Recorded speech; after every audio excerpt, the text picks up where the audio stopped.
You give and give, hoping one day they'll see your worth. You change your words, your needs, your very self, just to keep the peace. But the peace never comes. It's an exhausting, invisible war where you're the only one fighting by the rules. You're starting to question your own sanity, and that is the most dangerous part. 99% of people stay trapped in this cycle because they miss the critical psychological shift in the final part. Understanding why your kindness is their fuel is not optional. It's your only escape plan. Kindness trap. Let's talk about your greatest superpower. As a thoughtful, warm, and highly attuned person, your empathy is what allows you to build beautiful, deep, and meaningful connections. It's the baseline of your social operating system. You've been taught and you've learned through positive reinforcement your entire life that being nice, being understanding, and giving people the benefit of the doubt is the right way to navigate the world. And in almost every situation, that is absolutely true. It's what makes you a wonderful friend, a supportive partner, a valued colleague. It is fundamentally a good thing. But what happens when your greatest strength is used against you as a weapon? What happens when it becomes a trap? This is the core dilemma we face when dealing with a person who exhibits strong narcissistic patterns. We deploy our most trusted tool, kindness. And we find that not only does it not work, it actually makes the situation worse. It's like bringing a peace offering to a battle and discovering it's being used as ammunition against you. This is profoundly disorienting. It attacks our very model of the world. The kindness trap is built on a very simple but flawed assumption that the other person is operating from the same social and emotional rulebook as you are. You assume that if you are compassionate, they will eventually reciprocate. If you apologize to de-escalate a conflict, even when it wasn't your fault, you assume they will recognize the gesture and soften. If you absorb their criticism or blame, you believe that you are taking the high road and that eventually they will appreciate your grace. But with a narcissistic personality structure, this is a fundamental miscalculation. They don't see your kindness as a strength, they see it as a profound weakness. They don't interpret your apology as a peace offering, they register it as an admission of guilt and a confirmation of their superiority. They don't see your willingness to absorb blame as grace, they see it as an open invitation to give you more of it. Every act of niceness you offer is not building a bridge, it's supplying them with the fuel they desperately need: validation, control, and a sense of power. This pattern is so insidious because it works by exploiting your best qualities. You're a good person who wants to see the good in others. You are likely the person in your friend group who makes excuses for people's bad behavior, who says, well, maybe they're just having a bad day, or I'm sure they didn't mean it like that. This hopeful, positive lens is a beautiful way to see the world, but it becomes a blind spot when confronting a pattern of behavior that is not accidental or temporary. A narcissistic individual's behavior is not a series of bad days. It is a consistent and predictable strategy for navigating the world that places their own needs, ego, and desires above everyone else's, always. When you keep applying your nice framework, you are essentially trying to play a collaborative game of chess with someone who has knocked all the pieces off the board and declared themselves king. You keep resetting the pieces, hoping this next game will be different, but the game itself is rigged, and the only way to stop losing is to refuse to play. So the first and most critical step is to recognize that your kindness in this specific dynamic is not a solution. It is part of the problem. It feels counterintuitive. It feels wrong. It might even feel cruel at first. Every social instinct in your body will scream at you to be nice, to smooth things over, to be the peacemaker. You have to learn to override that instinct, not because you are becoming a less kind person, but because you are becoming a wiser one. This isn't about abandoning your empathy, it's about redirecting its focus. It's about turning that incredible power of compassion, which you have been so generously giving away to someone who cannot and will not appreciate it, back toward the person who needs it most right now, you. Protecting your own peace, your own sanity, and your own self-worth is the ultimate act of kindness, and it's a prerequisite to escaping this damaging cycle for good. This recognition is the key that unlocks the cage door. Predictable cycle. There is a fascinating and terrifyingly predictable rhythm to the way a narcissistic person operates within a relationship. Once you learn to see it, you can't unsee it. It's a three-part cycle that is designed to hook you, break you down, and keep you dependent. Understanding this cycle is your roadmap to freedom because it moves the experience from the realm of this is confusing and painful and maybe it's my fault to this is a calculated pattern of behavior that has nothing to do with my worth. It empowers you to stop reacting to each individual event and start recognizing the overarching strategy at play. The first phase is incredibly intoxicating and deeply deceptive. It's often referred to as love bombing, but it's more than just affection. It's a targeted campaign of idealization. During this phase, they mirror you perfectly. They love everything you love. They share the same dreams, the same wounds, the same quirky sense of humor. They shower you with attention, praise, and what feels like an incredible, once-in-a-lifetime connection. They make you feel seen and understood in a way you may never have experienced before. This phase is crucial for them because it's where they anchor you. They are creating an intense emotional high and a powerful positive memory that you will desperately try to get back to for the rest of the relationship. This is not genuine affection, it's data collection. They are studying you, learning your insecurities, your dreams, and your deepest needs. The intense flattery serves to lower your defenses and make you trust them implicitly. Your brain, meanwhile, is getting flooded with dopamine and oxytocin, the neurochemicals of bonding and reward. You are, quite literally, becoming addicted to the feeling they provide. This is the foundation of the trap. You're not falling for the person, you're falling for a meticulously crafted reflection of yourself, designed to be irresistible.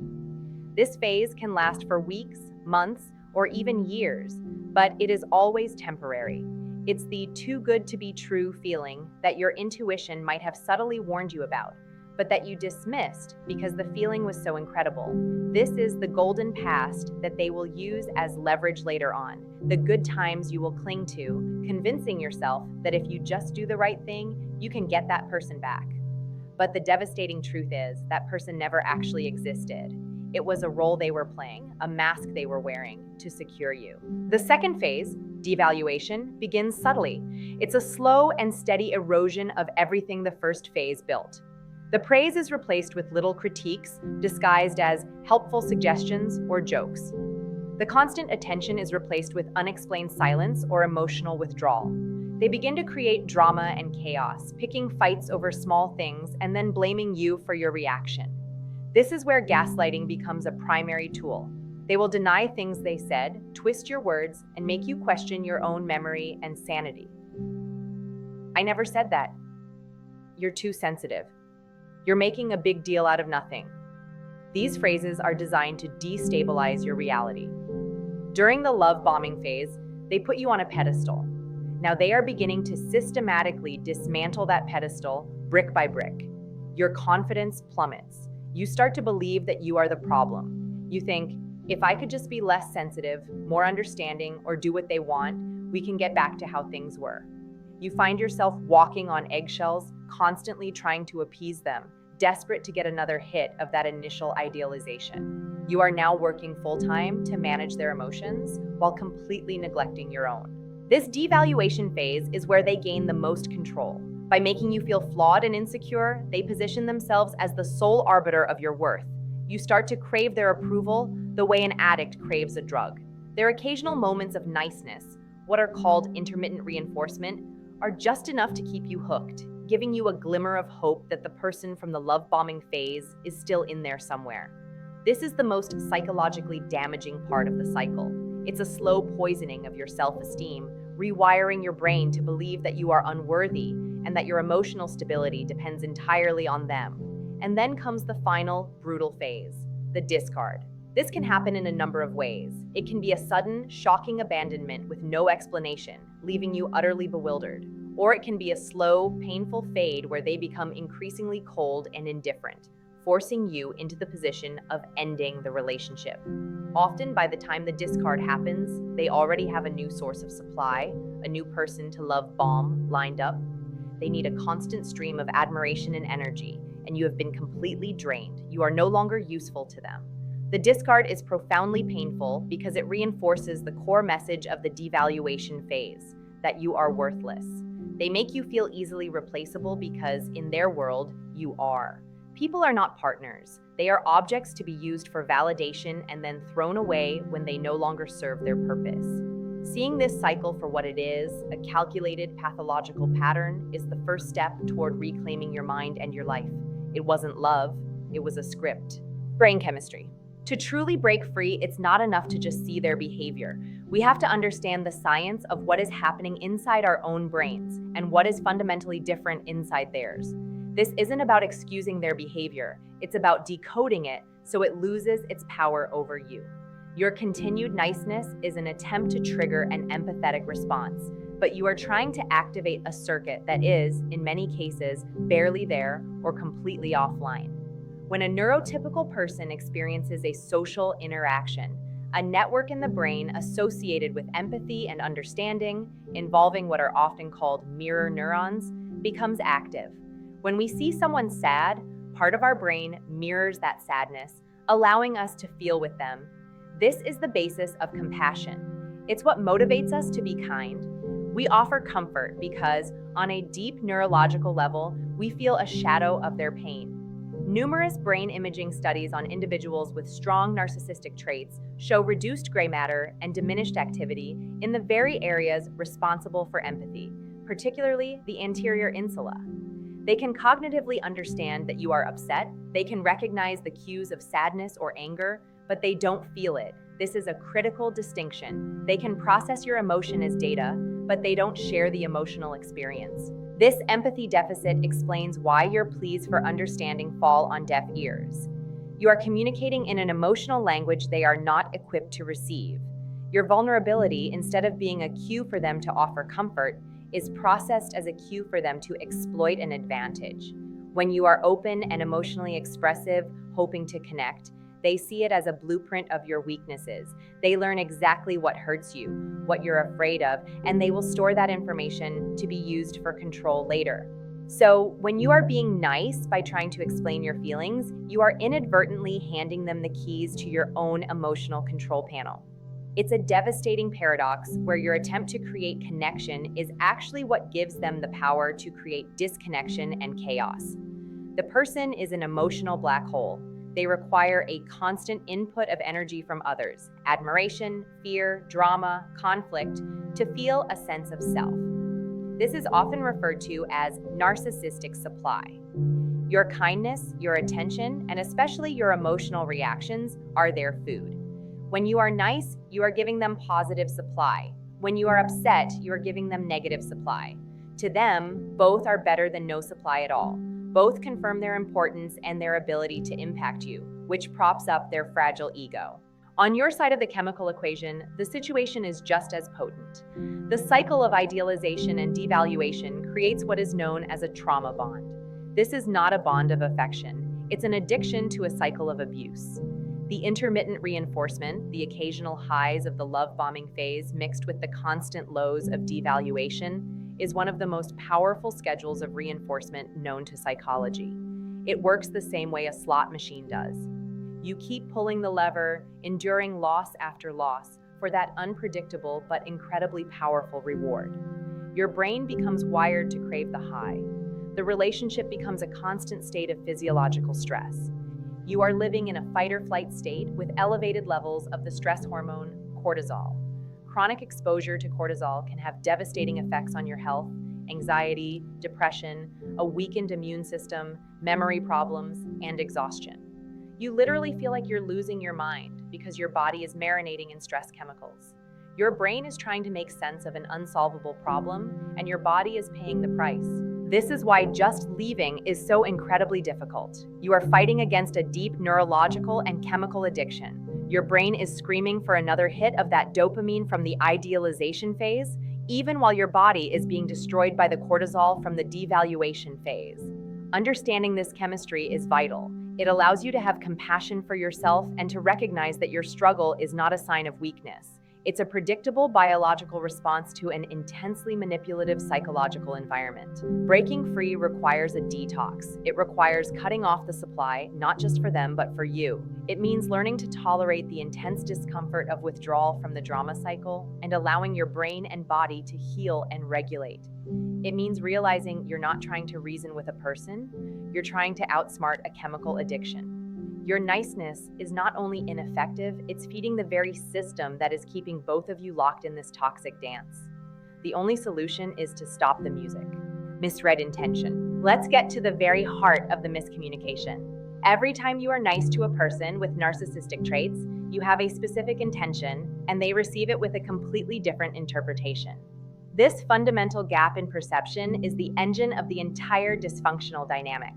When you choose kindness, what is your intention? Your goal is likely to de-escalate, to create harmony, to find common ground, to show that you are a reasonable person, and to evoke empathy. You believe that by modeling positive behavior, you can influence them to behave more positively in return. It's a cooperative strategy based on the principle of reciprocity. If I am good to you, you will be good to me. This is how healthy relationships are built and sustained. You are extending trust. You are offering an emotional olive branch. In your mind, you are being the bigger person, demonstrating maturity and emotional strength through gentleness. Your intention is pure connection. Now, let's look at how that very same act is decoded by them. When they are met with kindness, especially in the midst of a conflict they created, they do not see it as strength. They see it as capitulation. They do not interpret it as an offer of peace. They interpret it as confirmation that their tactics are working. To them, your niceness is not a virtue, it's a vulnerability. It signals that you are easy to control, that you are afraid of conflict, and that you are willing to abandon your own needs to please them. They see your desire for harmony not as a noble goal, but as a weakness they can leverage. Every time you apologize to end a fight you didn't start, they don't think, "What a kind and gracious person." They think, "I won." Every time you bite your tongue and absorb a criticism to keep the peace, they don't see your patience. They see permission to continue disrespecting you. Your loving attempt to connect is processed by their system as a green light for more manipulation and control. Think about it like speaking two different languages without a translator.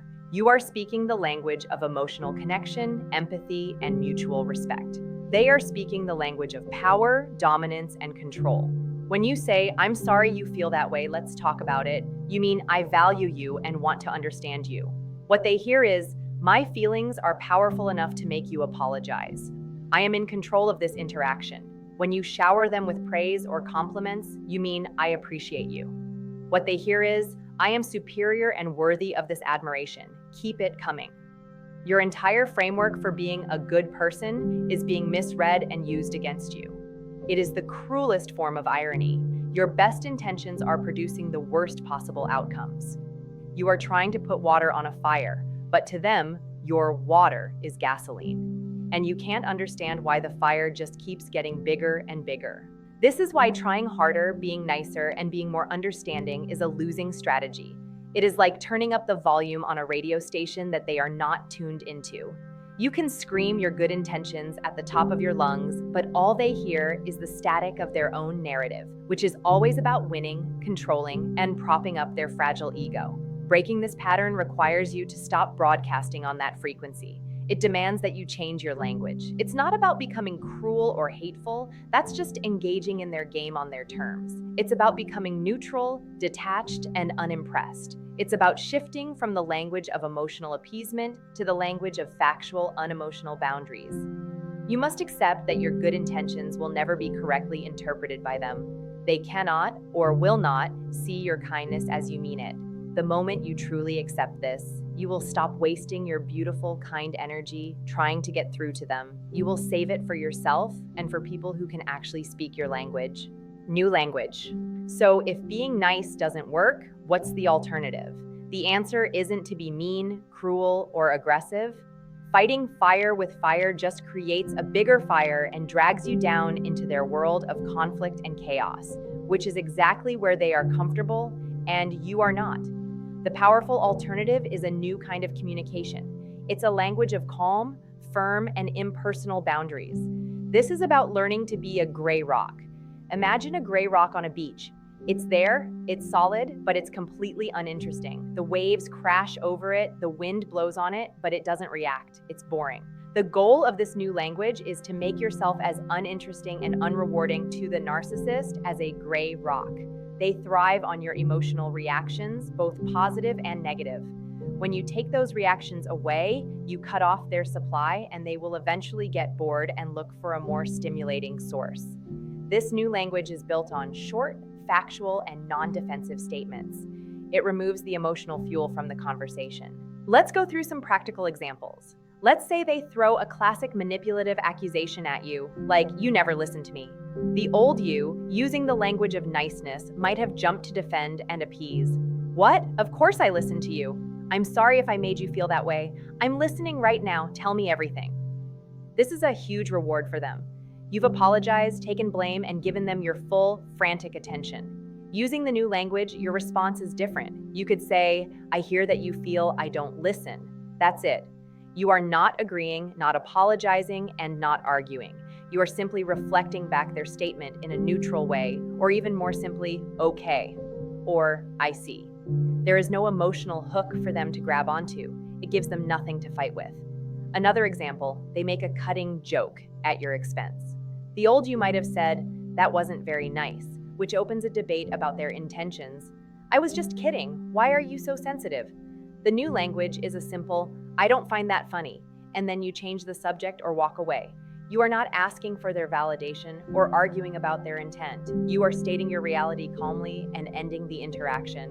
This new language also involves moving away from jade, justifying, arguing, defending, or explaining.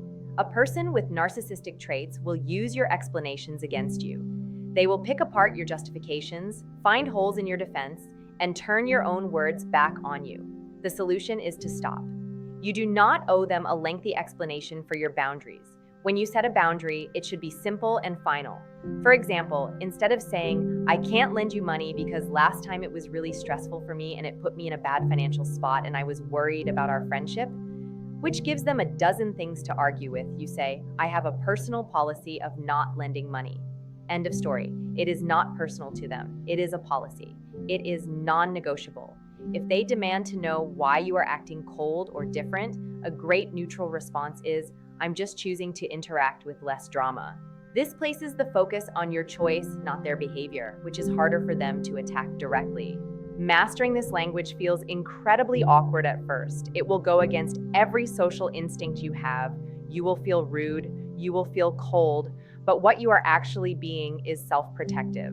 This is not a language for your loving, healthy relationships. This is a specialized tool for a very specific toxic dynamic. You are not changing who you are as a person. You are changing your strategy for dealing with someone who is determined to misunderstand and misuse your kindness.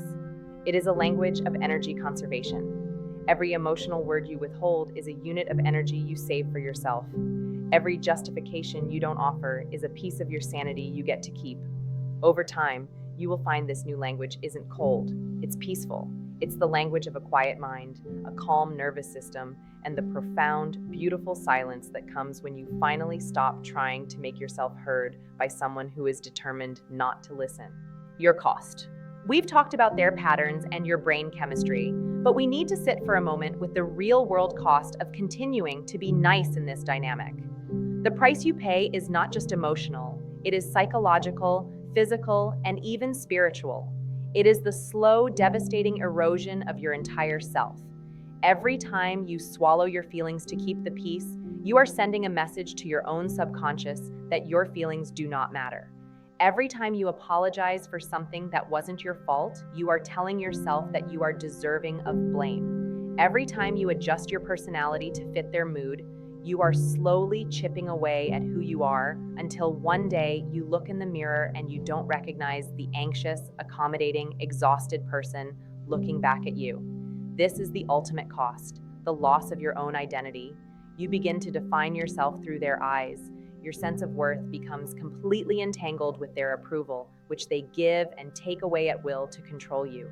You forget what you used to enjoy, what your opinions were, what made you laugh. Your life starts to revolve around a single, impossible goal, making them happy, or at least not making them angry. This is an exhausting and thankless job that leaves no room for your own joy or growth. The physical toll is just as severe. Living in a constant state of alert, walking on eggshells, is a state of chronic stress. As we touched on, your body is flooded with cortisol and adrenaline. This isn't just a feeling, it's a physiological reality. Chronic stress is linked to a terrifying list of health problems. high blood pressure, heart issues, a compromised immune system, leading to more frequent illnesses, digestive problems, chronic fatigue, and insomnia. You might feel a constant low-level hum of anxiety, a knot in your stomach that never quite goes away. You might get tension headaches or unexplained aches and pains. This is your body keeping score. It's screaming at you that something is wrong even when your mind is busy making excuses for their behavior. Your body doesn't know how to lie. It knows it is under threat, and it is in a perpetual state of emergency preparedness. Being nice to the person causing this is like continually pressing the alarm button and then wondering why the siren is so loud and so draining. Then there is the cost to your other relationships. A person with narcissistic traits is deeply skilled at isolating you from your support system. They might subtly criticize your friends and family, making you feel guilty for spending time with them. They might create drama right before you're supposed to go out, ensuring you have to cancel your plans. Over time, you may find yourself pulling away from the people who genuinely love and support you, either because you're too exhausted to socialize or because you're embarrassed to explain the chaotic reality of your relationship. You become a secret keeper. This isolation is a key part of their strategy because a strong support network is a threat to their control. When you are isolated, you have no one to offer you a reality check, no one to say, hey, the way they are treating you is not okay. You become solely dependent on them for social interaction, which further solidifies their power over you. The price you pay is not just your connection to yourself, but your connection to everyone else who truly cares about you. Ultimately, the cost is your future. Every day you spend in this cycle is a day you are not spending building a life of peace, joy, and authenticity. It's a day you are not investing your precious energy into your own dreams, hobbies, and personal growth. Your potential is being siphoned off to feed their ego. It's easy to think in terms of just one more day, or it will get better soon. But these days turn into weeks, months, and years. Think about what you could build with the vast amount of mental and emotional energy you are currently spending, analyzing their texts, predicting their moods, and recovering from their insults. You could learn a language, start a business, deepen your friendships, or simply experience the profound peace of a quiet mind. The cost of being nice is everything you could be, everything you could do, and everything you could feel if you were not trapped in this cage. And recognizing that price, truly feeling the weight of it, is one of the most powerful motivators to finally decide that you are no longer willing to pay it. Hidden signals. Part of the reason we get caught in the kindness trap is because the signals of a manipulative personality aren't always loud and obvious.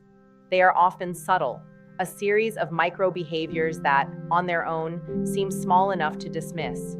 It's death by 1,000 paper cuts. But when you learn to recognize these hidden signals, you can see the pattern for what it is long before it does major damage.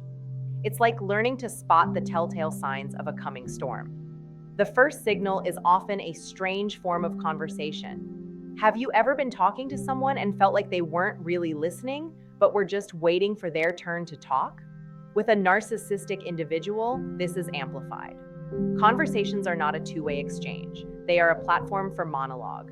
They will dominate the discussion, often interrupting you or redirecting the topic back to themselves.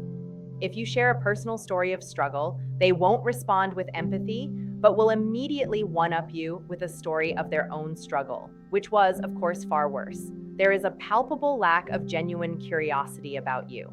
They ask very few questions about your inner world, and if they do, the information is often filed away to be used later, not to connect with you.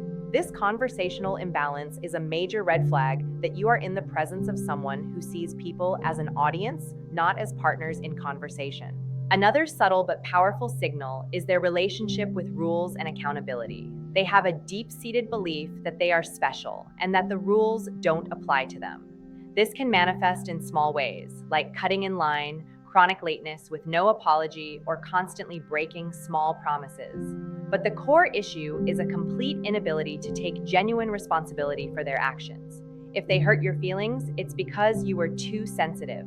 If they fail at a task, it's because someone else didn't do their part.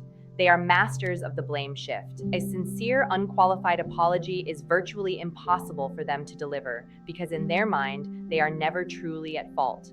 Listen carefully to how they talk about their past past jobs, past relationships? Is there a pattern of them being the perpetual victim, always wronged by crazy exes or incompetent bosses? While we all have bad experiences, a person who has never had a single relationship or situation end where they took at least partial responsibility is showing you a massive signal about how they will one day talk about you.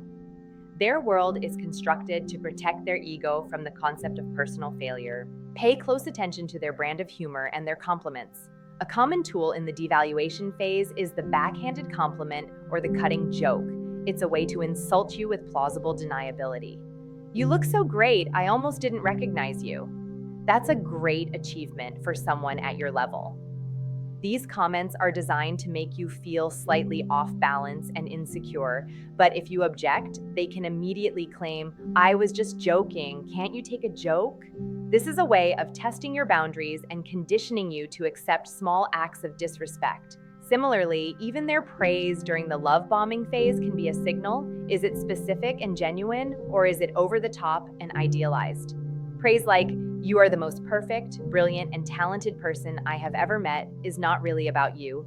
It's about their own grandiose fantasy. They are placing you on a pedestal so high that a fall is inevitable, and they are setting themselves up as the person who discovered this perfect being.